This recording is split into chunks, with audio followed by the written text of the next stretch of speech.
Alrighty, now I'm ready to start working on checking and testing to see how this is going to work now with the torque control. I have all the transistors in here now. Everything is, the board's completed. I have it fastened to the supply here.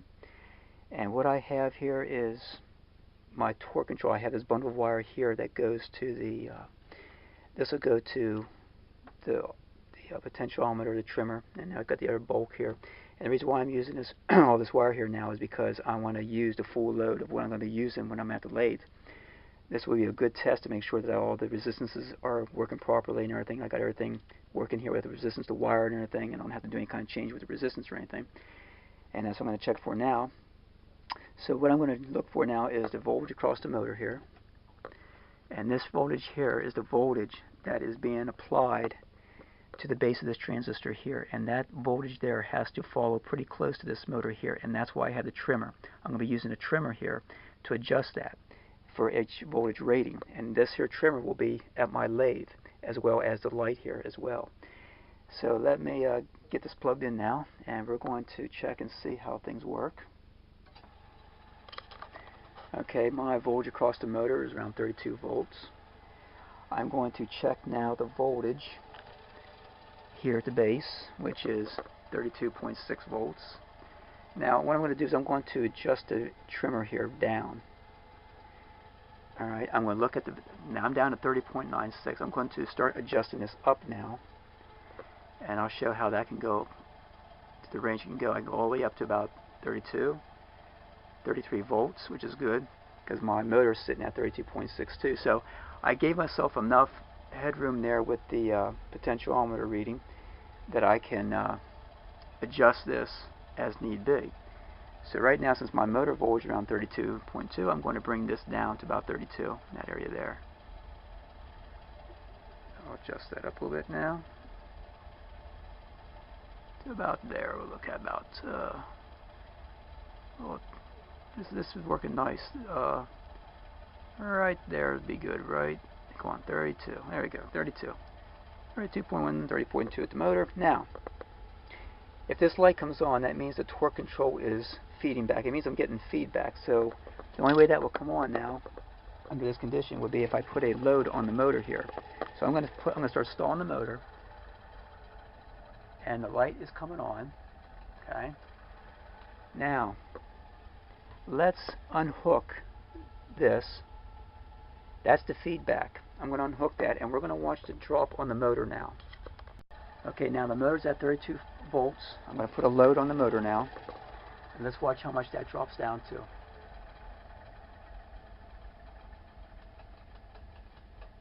About 23 volts, and I did not get any belt slip, and that's the key.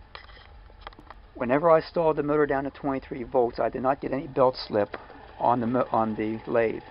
That's the key to show that that's the reason why there has to be torque control. That motor was getting so bogged down, the voltage was dropping so much that the motor was actually bogging down. It would not overcome the force of the load. When I get belt slip, that's when the motor is still running and it's mechanically jumping out of the belt, which means is that it wants to continue on and it's not bogging down. The only way that would take place is if I give a feedback to it here now, which this is all designed for.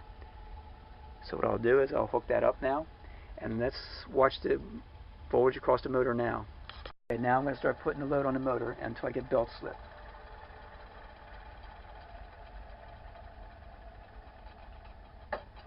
I got belt slip at 27 volts. Alright. Now the fact that I got belt slip means that the motor was running and it was mechanically jumping out of the belt, causing it to slip. Therefore, it means that the motor's not bogging down. Now, if I adjust this a little more sensitive here now, till the light comes on, the light is just barely coming on now. Let's do a little more now. I'm going to put a load on there. I got about 28 volts now, belt slip. Now, let's remove the torque control. Okay, so we've seen how that works with the basic circuit here, the original circuit, and that's what I have here as I was showing before. But now I made a couple improvements to it. And these improvements are to get better efficiency, to get the maximum amount of voltage to the motor as I can, as well as getting more sensitivity in the feedback. And I'll show what I mean by that whenever I come to that. But let's take a look at how this circuit works first of all on the basic here again, and then I'll show what the changes I had to make to it to improve it. Now this is the voltage that's across the motor right now, and this voltage here is a voltage that's at the base of the transistor here, as we looked at before. And I want to show how when this feedback light comes on, the voltage across the motor is actually going to drop, but because we got feedback and we got torque control, it doesn't drop as much as it would if it didn't have the feedback, as we've seen before. But just to see how much this drops without this improvement first. The light's coming on, and indeed we get belt slip around 30 volts, so it drops about 2 volts before we start getting belt slip, because the torque control is working properly. Without the torque control, that would drop down to about 23 volts, so we know that's working properly. So this is working really well at this stage. However, though, there's some improvements that can be made. I'm going to explain those improvements.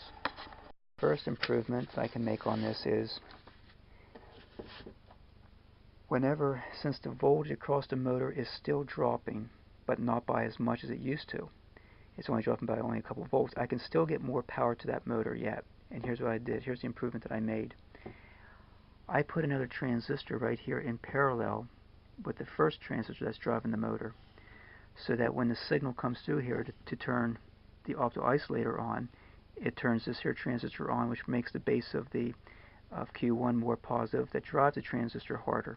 But by putting this here other transistor now in parallel with that, it jumps in there and gives it a hand. It helps pick up more current to the motor and cause the motor to drive more harder now because of that. So it becomes a less impedance in line here with the motor, so that more current can come into the motor, which improves the voltage across the motor to actually increase now across the motor. And so I'll show you how that works now by putting this here transistor in here. And that will be this transistor right here. Right now I don't have this on the board yet, so I have this prototype on the side here. That will be this transistor right here, and that's connected from the emitter here to the collector to be in parallel with the driving transistor here. So let's go ahead and put that in the circuit here now. I'll put that in. Okay, and now we're going to watch the voltage across the motor now. Okay, the voltage across the motor is at 32.8 volts. And now we're going to put a load on the motor now and watch the voltage across the motor now when I put a load on there. It increases about 35 volts, 34 volts. Now it's starting to drop a little bit now. I can't even hold the motor as tight, but it increases. So it is increasing across the motor. That's what we want. So it went from 32 volts to about 34, 35 volts, and then after a while it started dropping again just a little bit, but it did increase across the motor. So that means then that this transistor here comes on in parallel with this one, and it helps supply more current to the motor and more power to the motor. So that is working properly to that point now. Now for the next improvement. Now for the second improvement now. If you look at how the circuit topology is on this here, if this base voltage is set as a reference voltage to be a little bit lower or around the same voltage as the voltage across the motor, that voltage is set at the emitter of this transistor. So if this base voltage is around the same voltage as the emitter, this is not going to come on until the voltage across the motor drops. And that's what it does. When the voltage across the motor drops by a load, it causes this transistor to turn on, and it sends a signal current through there to bring the motor back up. But what happens is, as the motor voltage begins to increase now because of that, after a while the emitter voltage begins to become more higher now, and the transistor begins to go back into cutoff again. And so then the whole thing gets shut down to here, and the motor drops back down again. And so what we need is a way to have the base of this transistor float up as the motor voltage goes up. Right now it's just set as a reference voltage, and that's not good for this. When the motor goes up, this has to go up with it. So we have to make this base float with it, and that's what this here transistor comes in for now. What this does is, this is called bootstrapping. the motor voltage drops here. This transistor begins to conduct. It sends a signal down through here, and then it pulls the motor voltage back up. And what happens is it pulls itself up with its own bootstraps by this transistor network right here.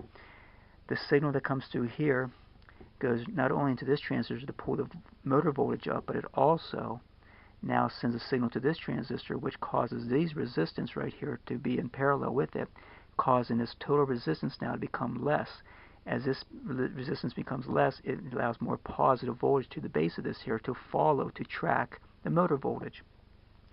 So as the motor voltage begins to increase, the signal comes through here, the base voltage increases with it, and it pulls itself up with its own bootstraps, as it's called bootstrapping. And so we'll see how that works now. We're going to take a voltage measurement across the motor, and we're going to take a voltage measurement across the base here, and then we're going to see how the voltage across the motor begins to increase. This here will increase as well, and we're going to check that out now, how that works. Okay, so that transistor will be this one right here on this breadboard now. So we're going to go ahead and hook this up on there, and now we're going to turn the motor on again, and we're going to look at the voltage across the motor is around 32.7. The voltage across the at the base there is around 32.8. So we're about 100 millivolts. So we're okay there. So now we're going to put a load on the motor. We're going to check this voltage and check that voltage and see if they both track each other. There we go. Put a load on the motor now. Okay, 34 there, 33, 33.5, 33.2.